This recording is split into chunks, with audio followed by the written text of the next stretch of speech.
เป็นมะเร็งปากมดลูกคือเริ่มต้นตั้งแต่คลอดลูกพศ34แล้วก็ทำหมันมาสุดตัวอีกทีคือพศ54อาการปวดท้องทรมานเวียนหัวคลื่นไส้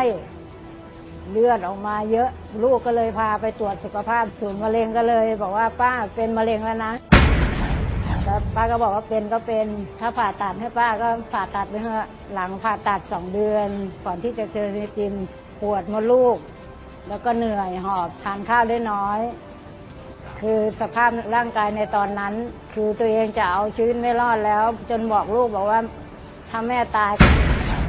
ก็ให้เผาที่กรุงเทพนะไม่ต้องเอากลับต่างจังหวัดพอมาเจอเซนิตินภายในอาทิตย์เดียวฟื้นตัวขึ้นได้เลยทานข้าวได้เยอะแล้วผมก็ดกหนาขึ้นผิวพรรณดีเซนิตินพลิกชีวิตให้คนใกล้ตายอย่างดิฉันให้รอดชีวิตมาได้ทุกวันนี้คือขอขอบคุณเซนิติน